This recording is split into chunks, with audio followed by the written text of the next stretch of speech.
प्रेम से बोलिए वीर बजरंगबली हनुमान जी की जय, सियावर रामचंद्र जी की जय। हे प्रिय भक्तजनों, आज आषाढ़ मास पहला मंगलवार है और आप सभी रसपान करेंगे हनुमान जी की बहुत ही दुर्लभ एवं पावन व्रत कथा। तो आप सभी भक्तों से विनम्र अनुरोध है कि कथा को भक्ति भाव से और प्रसन्न मन चित्त से पूरा अवश्य सुनिएगा और कमेंट बॉक्स में जय श्री राम लिखना बिल्कुल भी मत भूलिएगा। आइए आज की कथा का शुभारंभ करते हैं। जय श्री गणेश। एक बार नैमिषारण्य तीर्थ में 88,000 मुनि एकत्रित होकर पुराणों के ज्ञाता श्री सूत जी से पूछने लगे, हे महामुनि, आपने हमें अनेक पुराणों की कथाएं सुनाई हैं। अब कृपा करके हमें ऐसा व्रत और कथा बताएं जिसके करने से संतान की प्राप्ति हो तथा मनुष्यों का रोग शोक अग्नि सर्व दुख आदि भय को दूर होकर, क्योंकि कलयुग में सभी जीवों की आयु बहुत कम है, फिर इस पर उन्हें रोग चिंता के कष्ट लगे रहते हैं, तो फिर वह श्री हरि के चरणों में अपना ध्यान कैसे लगा सकेंगे। श्री सूत जी बोले, हे मुनियों, आपने लोक कल्याण के लिए बहुत ही उत्तम बात पूछी है। एक बार युधिष्ठिर ने भगवान कृष्ण से लोक कल्याण के लिए यह प्रश्न किया था। भगवान श्री कृष्ण और युधिष्ठिर का संवाद मैं तुम्हारे सामने कहता हूँ, तुम ध्यान पूर्वक सुनो। एक समय पांडवों की सभा में श्री कृष्ण जी बैठे हुए थे। तब युधिष्ठिर ने भगवान श्री कृष्ण से प्रश्न किया, प्रभु, हे नंदन, हे गोविंद, आपने मेरे लिए अनेकों कथाएं सुनाई हैं।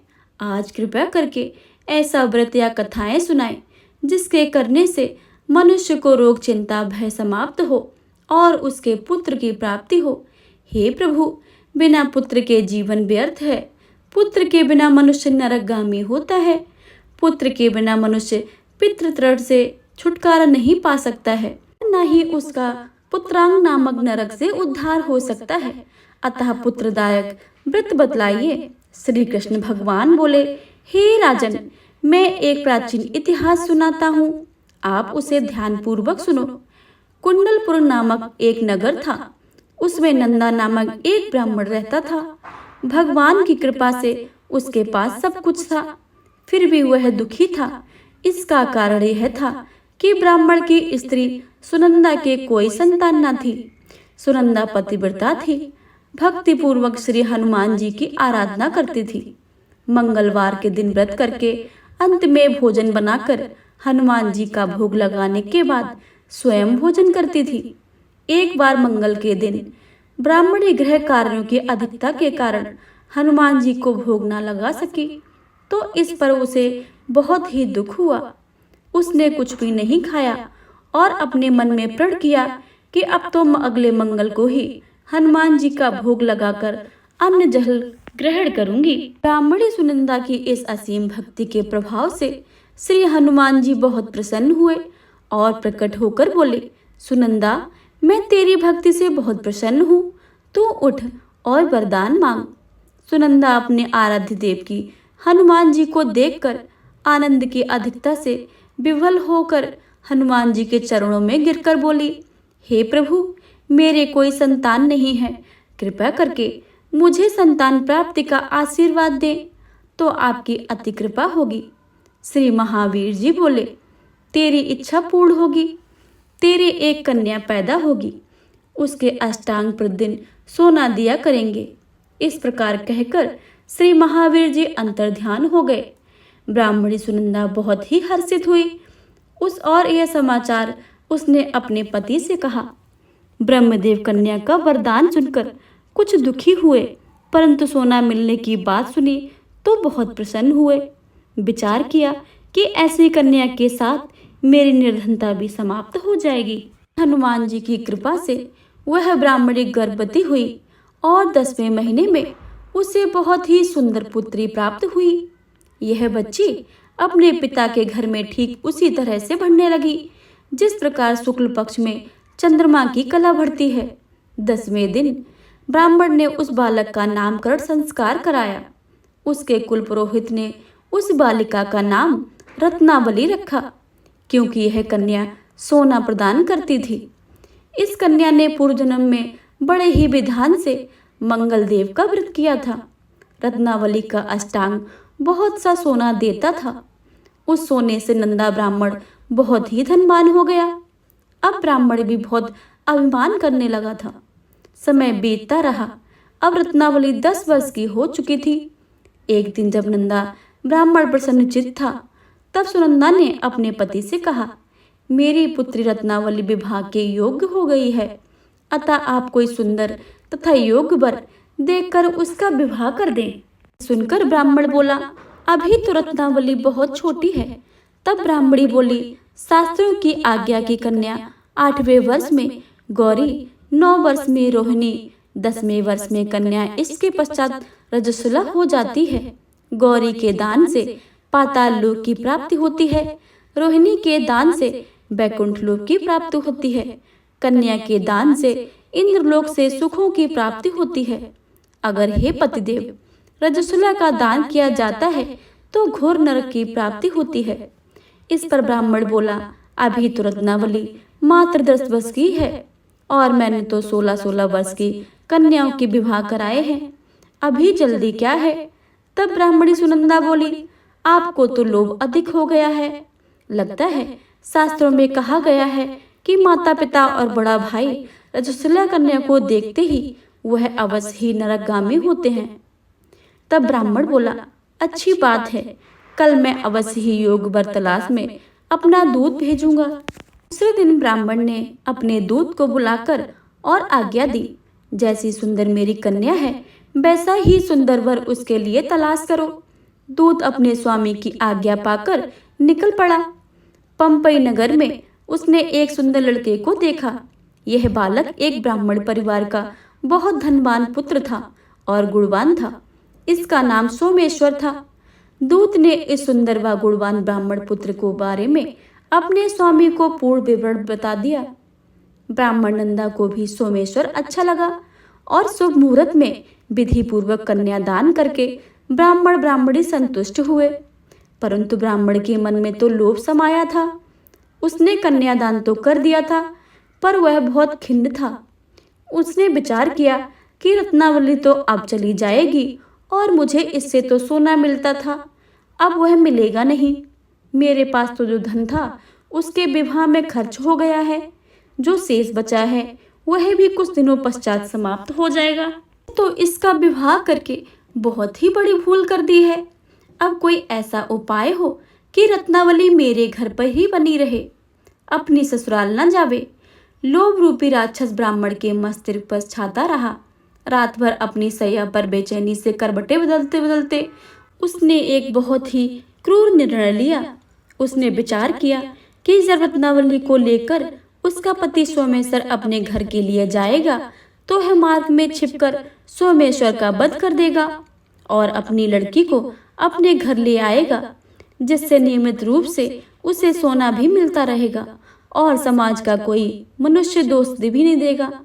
प्रातःकाल हुआ तो नंदा और सुनंदा ने अपने जमाई और लड़के को बहुत सारा धन देकर विदा किया। सोमेश्वर अपनी पत्नी रत्नावली को लेकर ससुराल में अपने घर की तरफ चल दिया। ब्राह्मण नंदा महालोक के वशीभूत हो अपनी मति खो चुका था। पाप पुण्य उसे विचार न रहा था। अपने भयानक व क्रूर निर्णय को कार्य रूप देने के लिए उसने अपने दूत को मार्ग में अपने जमाई का वध करने के लिए भेज दिया था, ताकि रत्नावली से प्राप्त होने वाला सोना उसे हमेशा लगातार मिलता रहे और वो कभी निर्धन ना हो। ब्राह्मणों के दूत ने अपने स्वामी की आज्ञा का पालन करते हुए उसके जमाई सोमेश्वर का मार्ग में ही वध कर दिया। समाचार प्राप्त ब्राह्मण नंदा मार्ग में पहुंचा और रुदन करती अपनी पुत्री रत्नावली से बोला, हे पुत्री, मार्ग में लुटेरों ने तेरे पति का वध कर दिया है। भगवान की इच्छा के आगे किसी का कोई वश नहीं चलता है। अब तू घर चल, वहां पर ही रहकर शेष जीवन व्यतीत करना। जो भाग में लिखा है वही होगा। अपने पति का अकाल मृत्यु से रत्नावली बहुत दुखी हुई। करुण क्रंदन से रुंदन करते हुए अपने पिता से बोली, हे पिताजी, इस संसार में जिस स्त्री का पति नहीं है उसका जीना व्यर्थ है। मैं अपने पति के साथ ही अपने शरीर को जला दूंगी और सती होकर अपने इस जन्म को, माता पिता के नाम को तथा सास ससुर के यश को सार्थक करूंगी। ब्राह्मण नंदा अपनी पुत्री रत्नावली के ऐसे वचनों को सुनकर बहुत दुखी हुआ। विचार करने लगा, मैंने व्यर्थ ही जमाई का वध का पाप अपने सिर लिया है। रत्नावली तो उसके पीछे अपने प्राण तक देने को तैयार है। मेरा तो दोनों तरफ से मरण हो गया है। धन तो अब मिलेगा नहीं। जमाई वध के पाप के फलस्वरूप यम यातना भी भुगतनी पड़ेगी। यह सोचकर वह बहुत खिन्न हुआ। सोमेश्वर की चिता बनाई गई। रत्नावली सती होने की इच्छा से अपने पति का सिर अपनी गोद में रखकर चिता में बैठ गई। जैसे ही सोमेश्वर की चिता को अग्नि लगाई गई, वैसे ही प्रसन्न होकर मंगलदेव वहां प्रकट हुए और बोले, हे रत्नावली, मैं तेरी पति भक्ति से बहुत प्रसन्न हूँ, तू वरदान मांग ले। रत्नावली ने अपने पति का जीवन दान मांगा। तब मंगलदेव बोले, रत्नावली, तेरा पति अजर अमर है, यह महाविद्वान भी होगा और इसके अतिरिक्त तेरी जो इच्छा हो सो वर मांग ले। तब रत्नावली बोली, हे ग्रहों के स्वामी, यदि आप मुझ पर प्रसन्न हैं तो मुझे यह वर दीजिए कि जो मनुष्य मंगलवार के दिन प्रातः काल लाल पुष्प लाल चंदन से पूजा करके आपको स्मरण करे, उसके रोग व्याधि ना हो, स्वजनों का कभी वियोग ना हो, सर्प अग्नि तथा शत्रुओं का भय ना रहे। जो स्त्री मंगलवार का व्रत करे वह कभी विधवा ना हो। मंगलदेव तथास्तु कहकर अंतर्ध्यान हो गए। सोमेश्वर मंगलदेव की कृपा से जीवित हो उठा। रत्नावली पति को पुनः प्राप्त करके बहुत ही प्रसन्न हुई और मंगलदेव का व्रत करके प्रत्येक मंगलवार को व्रतराज और मंगलदेव की कृपा से इस लोक में सुख ऐश्वर्य को भोगते हुए अंत में अपने पति के साथ स्वर्ग लोक को गई। प्रेम से बोले, भगवान मंगलदेव की जय, भगवान वीर बजरंगबली की जय। मंगलवार की एक और कथा के अनुसार एक ब्राह्मण दंपति की कोई संतान नहीं थी, जिसके कारण पति पत्नी दुखी थे। वह ब्राह्मण हनुमान जी की पूजा हेतु वन में चला गया। वह पूजा के साथ महावीर जी से एक पुत्र की कामना प्रकट किया करता था। घर पर उसकी पत्नी मंगलवार व्रत पुत्र की प्राप्ति के लिए किया करती थी। मंगल के दिन व्रत के अंत में भोजन बनाकर हनुमान जी को भोग लगाने के बाद स्वयं भोजन ग्रहण करती थी। एक बार कोई व्रत आ गया जिसके कारण ब्राह्मणी भोजन न बना सकी। तब हनुमान जी का भोग भी नहीं लगाया। वह अपने मन में ऐसा प्रण करके सो गई कि अगले मंगलवार को हनुमान जी का भोग लगाकर अन्न ग्रहण करूंगी। वह भूखी प्यासी 6 दिन तक पड़ी रही। मंगलवार के दिन उसे मूर्छा आ गई। तब हनुमान जी उसकी लगन और निष्ठा को देखकर अति प्रसन्न हो गए। उन्होंने उसे दर्शन दिया और कहा, मैं तुमसे अति प्रसन्न हूँ। मैं तुमको एक सुंदर बालक देता हूँ जो तेरी सेवा किया करेगा। हनुमान जी मंगलवार को बाल रूप में उसको दर्शन देकर अंतर्ध्यान हो गए। सुंदर बालक पाकर ब्राह्मणी अति प्रसन्न हुई। ब्राह्मणी ने बालक का नाम मंगल रखा। कुछ समय पश्चात ब्राह्मण वन से लौटकर प्रसन्नचित्त सुंदर बालक को घर में क्रीड़ा करते देखकर वह ब्राह्मण पत्नी से बोला, यह बालक कौन है?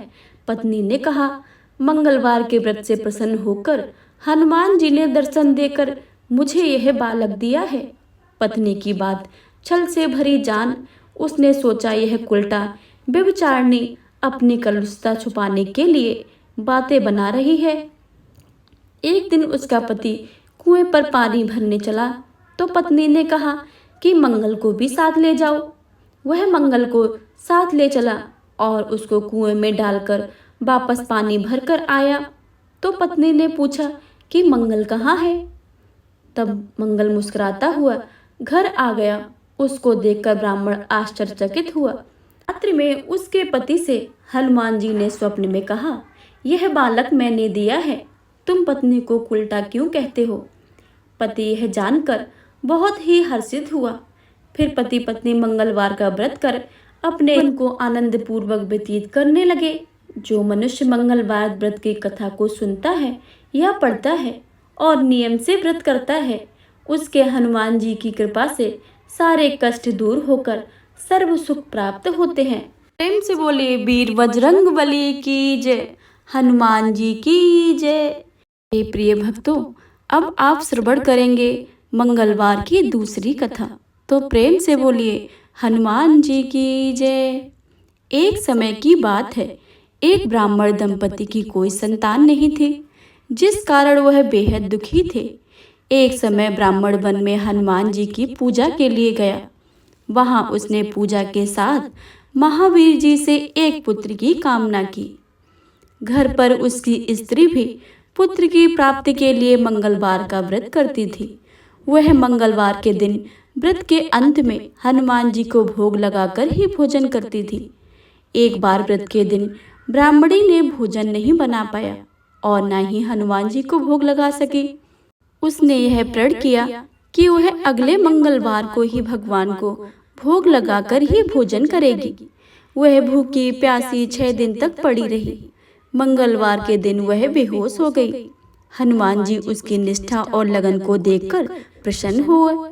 हनुमान जी ने उन्हें आशीर्वाद स्वरूप ब्राह्मणी को एक पुत्र दिया और कहा कि यह तुम्हारी बहुत ही सेवा करेगा। बालक को पाकर ब्राह्मणी अति प्रसन्न हुई। उसने बालक का नाम मंगल रखा। कुछ समय उपरांत जब ब्राह्मण घर आया तो बालक को देखकर पूछा कि यह कौन है। तब पत्नी बोली कि मंगलवार व्रत से प्रसन्न होकर हनुमान जी ने उसे यह बालक दिया है। ब्राह्मण को अपनी पत्नी की बात पर विश्वास नहीं हुआ। एक दिन मौका देखकर ब्राह्मण ने बालक को कुएं में गिरा दिया। घर पर लौटने पर ब्राह्मणी ने पूछा कि मंगल कहाँ है। तभी मंगल पीछे से मुस्कुराकर आ गया। उसे वापस देखकर ब्राह्मण आश्चर्यचकित रह गए। रात्रि को हनुमान जी ने उसे सपने में दर्शन दिए और बताया कि यह पुत्र उन्होंने दिया है। ब्राह्मण सत्य जानकर बहुत ही खुश हुआ। इसके बाद ब्राह्मण दंपति प्रत्येक मंगलवार को व्रत रखने लगे। जो मनुष्य मंगलवार को व्रत करता है, कथा को पढ़ता है और सुनता है और नियम से व्रत रखता है, उसे हनुमान जी की कृपा से सब कष्ट दूर होकर सर्व सुख प्राप्त होता है और हनुमान जी की दया का पात्र बनता है। तो प्रेम से बोलिए वीर बजरंग बली हनुमान जी की जय।